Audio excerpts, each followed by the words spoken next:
As all of you can see, I certainly am not Reverend Hutchison.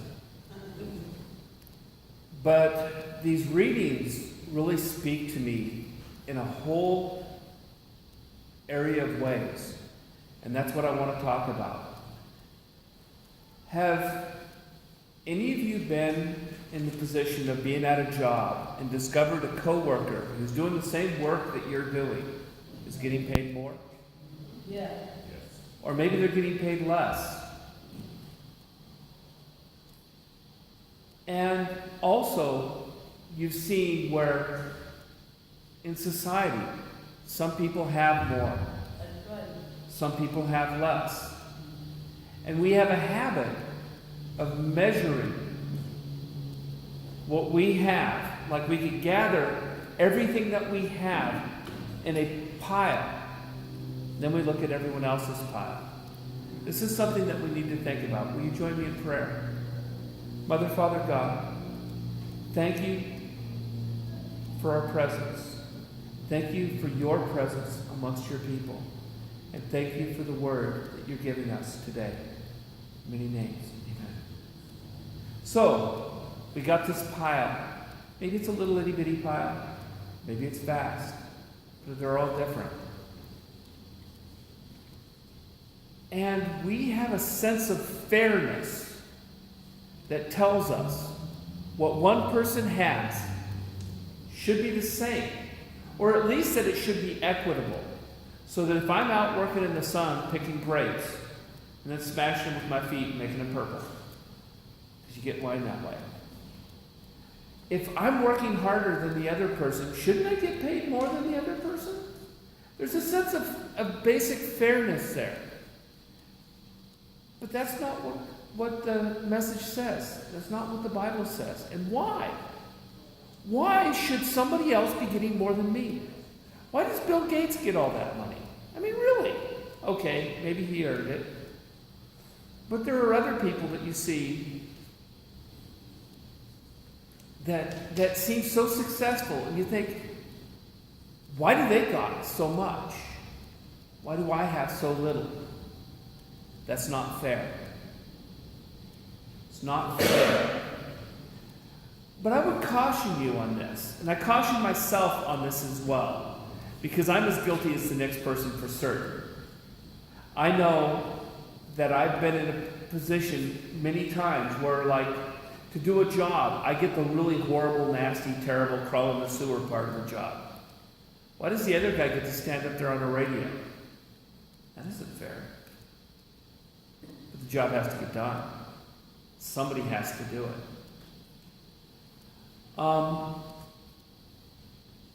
The problem with focusing so much on somebody else is that you're not really focusing on you. We can do that as individuals, and do. But we also can do that as a church. Why does the Crystal Cathedral get so much? Oh my God, they're 5 stories high. They have all these people. That isn't fair. That's not fair at all. But they have their path and we have our path. They're doing what they're doing, and we're doing what we are doing. And when we focus on what somebody else has, when we focus on what somebody else is doing, we're not focusing on us. And I think that a lot of what that passage had to say is about not worrying over much about what other people have. Not complaining so much about the Kardashians, and instead thinking about our own path, our own life, our own journey. What are we here to do? Because that's the measure. The measure is not, this person has so much and I have this, or I have so much. Because if you look at myself compared to a Kardashian, I feel like I'm getting the short end. But then if you look at somebody like myself compared to maybe somebody from Malaysia or somebody from Africa, and I'm phenomenally successful. I have a roof over my head. I have food to eat. Sometimes so much food I end up throwing some of it away. Can you think about that? That's blasphemy in some parts of the world, to have that kind of wealth that you can choose not to eat some of your food. I have shelter, and I have people that care about me. I have people that love me.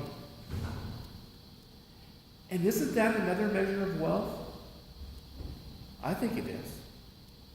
So then you get that person from Africa who thinks, why do those Americans have so much? So wealthy, streets paved with gold. I've yet to find that street. But it's the metaphor. So why do the Americans have so much and I have so little? And then there might be, somebody else from India perhaps, and the lower caste or the lowest caste of Indian society, whose job it is to clean sewers by crawling down in sewers with no protective equipment. Literally a shit job. And they could look at the people in Africa and say, hey, they don't have it so bad. They go out hunting, they farm in the weather, they get to see the sun, and the rain as well.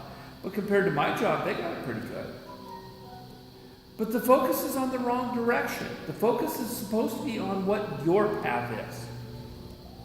Because while you're working and worrying about what somebody else is doing, you're not focusing on what you are doing. I'm not focusing on what I am doing. Because if I pursue my path, and I look at my path, and I measure my path by saying, this is what I am today. Me, personally, my own unique path. And this is what I'm supposed to be. Isn't that a better measure? Isn't that a better way of looking at the world, to say, this is who I am today. This is who I feel I'm supposed to be. I've prayed. I've thought about it. I feel called for one thing, or I feel called for something else. I know I have a destiny, a path in my life. Or I know I need to work on that, and I need to figure that out. That's a better measure. Because then I don't care what a Kardashian has. I don't care what Bill Gates has. That's not the measure I care about.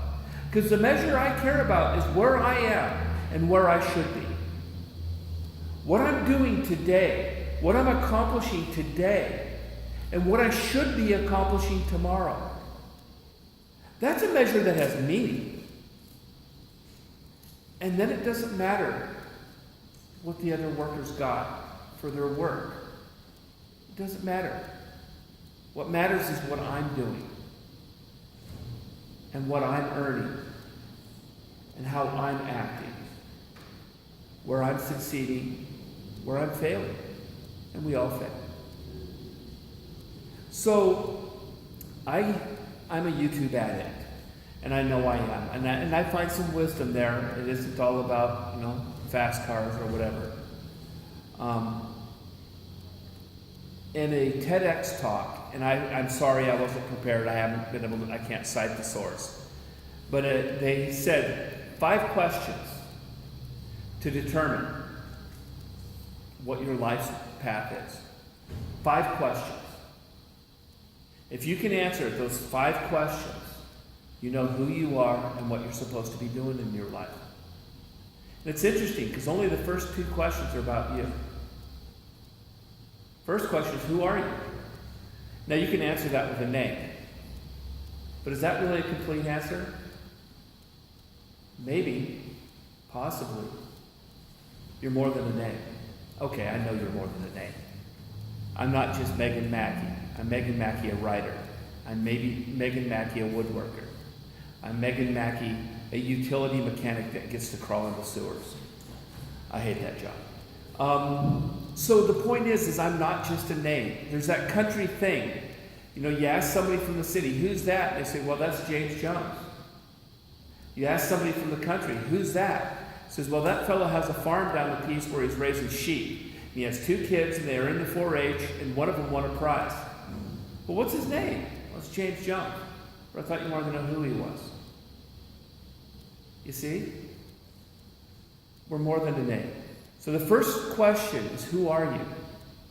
Then the second question kind of leads into what I was just saying. What do you do? That's a unique answer for you. And if you're not doing what you're supposed to be doing, then that's something that you need to think about. What do you do? And that's something we as a church can think about.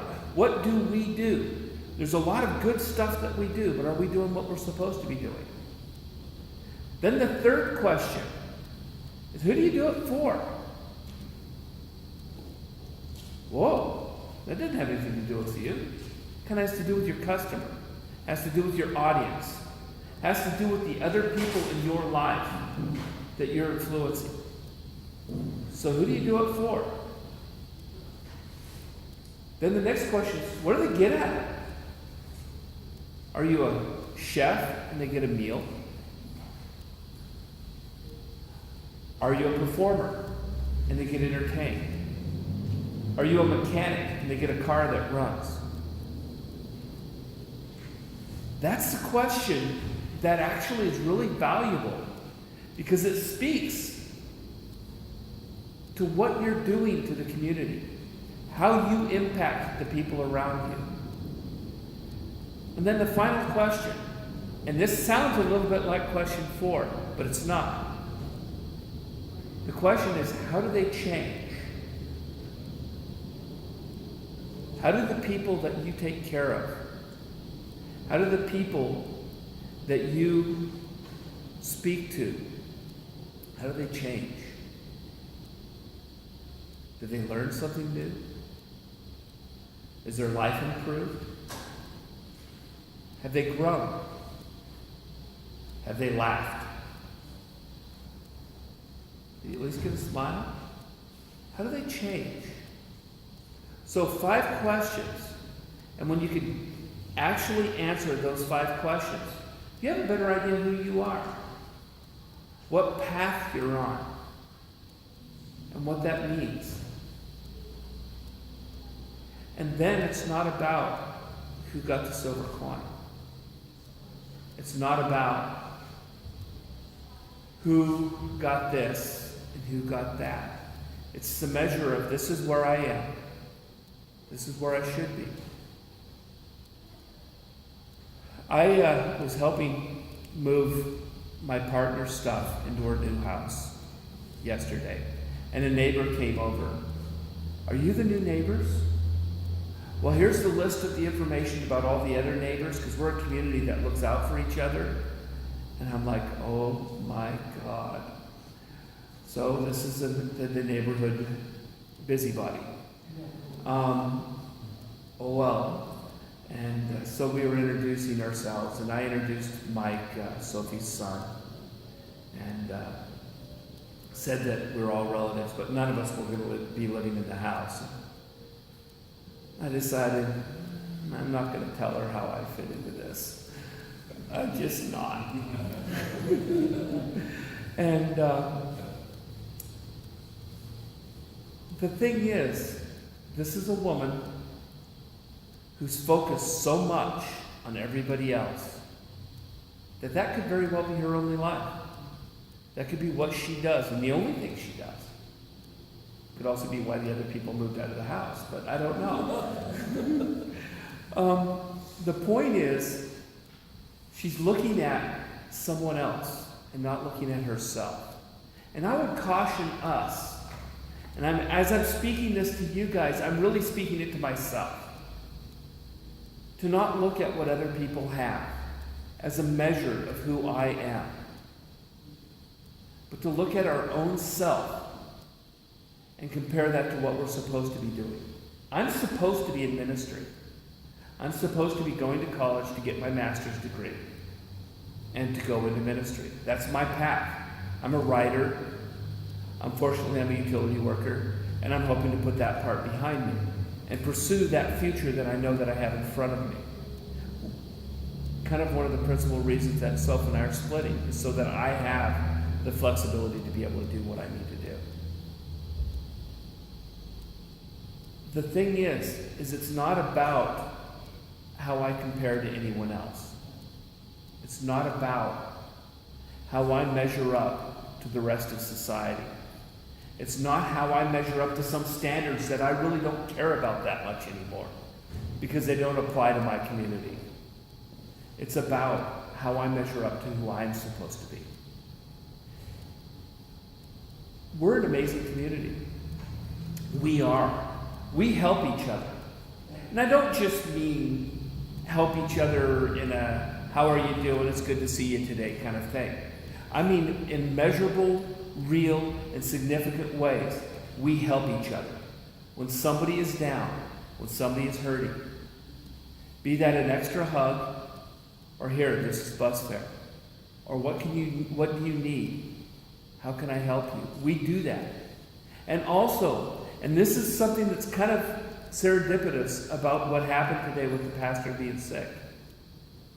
What happened? Well, Julian stepped up and set up communion. Other people's, I think Julian was the one that set up the computer too. So he came early to church and set things up. I'm stepping up and doing a sermon. There's a lot of other people that are stepping out of their comfort zone and doing things that they don't normally do so that we as a community can have a church service. That's what we do. That's not measured by how anybody else does it. It's measured by how we do things. And I think we do really well. I think that we have gifts that are unique to this community and unique to this world that only this church can provide. I mean, this specific congregation. But I also believe that every one of you has gifts that only you can do. Only you can give this gift to the world. Whatever it is, and it's not for me to judge any more than it is for Kim Kardashian to judge my body. Because I don't care. This is the gift that you have. It's unique, it's individual, it's blessed, and it's beautiful. So rather than worrying how many coins your neighbor got, rather than thinking about how big that other church is, rather than thinking about that flash car that somebody else is driving, concentrate on your own gift and know that it's beautiful, and know that it's amazing, and know that it's the only way in which you're measured. Thank you, and God bless you.